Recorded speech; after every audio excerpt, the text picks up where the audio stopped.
Sonic the Hedgehog started off as an amazing critically acclaimed series that had the greatness to rival the Red Plumber. The Blue Blur revolutionized platforming and it grew a big fan base on all the corners of the earth. As time went on and gaming took a step into the next generation, our Blue Blur and Red Plumbers took a jump from pixels to polygons. Released in 1996, the Red Plumber's first game in 3D was a game that was extremely well received, playing perfectly and having no flaws whatsoever, as it still has a cult following to this day. The Blue Blur, however, had the most shaky, rough transition from the Master System to models. The game was a glitch fest, nothing worked properly, and all its friends took more away from the game than they added.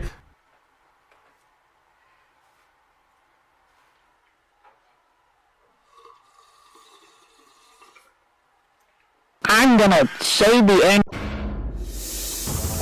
Ho ho ho ho! Prepare yourself! You know, I am just so tired of this.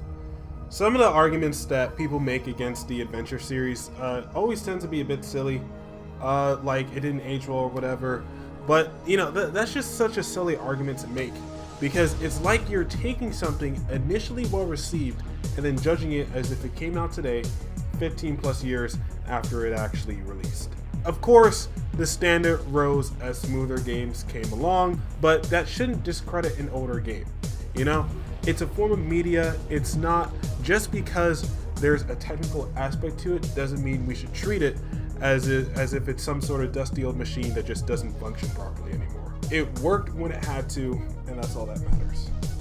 One argument that seems to get a lot of traction though, like enough attention that even the head of Sonic team himself, Takashi Iizuka, would find himself talking about it, was essentially that a return to form in modern Sonic would require Sega to make a Sonic game that is focusing on Sonic only. And so characters with alternate playstyles shouldn't exist unless they can be played through the exact same stages that Sonic himself can play through.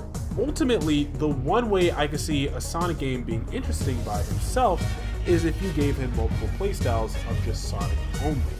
And no, I don't just mean a younger, slower 2D form of Sonic, I mean an actual different gameplay style, a little similar to Sonic Unleashed, but not exactly. Let me break down why Unleashed failed in two reasons, right? Nobody denies that the daytime stages were some of the best in the series, but they were too few and too far between. There should have been more to balance the playtime between the Werehog and regular Sonic. The second reason being that the Werehog not only had stages that were too heavily based in combat and exploration, you know, from finding switches and being trapped unless an essential enemy or boss type enemy was killed, but also took a majority of the screen time, since every zone had both a daytime and a nighttime version of the stage to get through, and that nighttime stages took anywhere from 2 to 4 times longer than your average daytime stage. Not that I don't think a singular playstyle could work for Sonic, but if they really want, you know, a Sonic only game to really be interesting in like the whole way through in current year, I honestly think that they'll need to use or mix multiple playstyles to bring Sonic's full potential forward. So boost gameplay is fun and it's addicting, but it's often too linear to be complex in most situations, and it can get dull pretty quickly.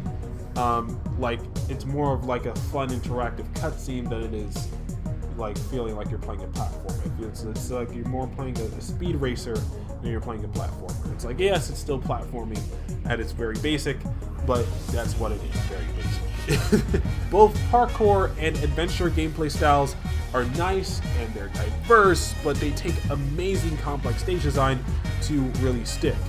Now, I mean, if they tried sticking all of this into a singular playstyle, we'd have to use something like Lost World's control scheme, where he can do all this cool stuff normally, right? Like light speed dash, drifting, parkour, spin dash, slide into the DMs. But the boost button would also be there. you know, mapped to a single button. But as fun as it sounds, it can also end up being Sonic's Achilles heel.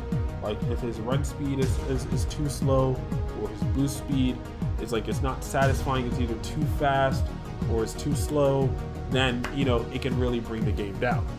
In a style like this, they'd really have very little need for like stuff like boost pads or like automation outside of stuff like transitions between different stage elements, like you know, something in Sonic Adventure, or you know, something in like Forces where it's like it's more like a switch from one area to the next. That's really the only real points of the game we would need like automation. You know, I think that would still be pretty minimalistic if we had a gameplay style like this. Not only that, but the geometry of the level, right, and even in 3D should be used in a way that lets you gain speed naturally, maybe like a lot of hills. It's like a little more rewarding. So we should have geometry that's like, although it's not like extremely complex, it's like it still feels open. And then there should be parts of the stage where it feels more linear and it feels more like, okay, this is where we boost. A gameplay style like this has the potential to revolutionize modern Sonic, because I'm not just, the reason why this isn't really the same as like Generations or Unleashed is because Unleashed didn't really feel good unless you were boosting. Like, unless you had that speed. The only time those games feel good is when you are going as fast as possible. It doesn't feel good to just walk around and Generations. It doesn't feel good to just walk around and Unleash. I mean, unless it's something story related, but for the most part, it feels a little too stiff. I want a gameplay style that's focused, since they already have the boost gameplay style down. The boost gameplay style is good.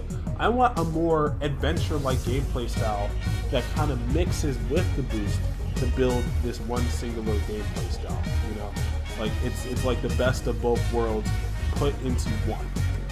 That is like my pipe dream. Like if Sonic Team does something like this, then I think this is.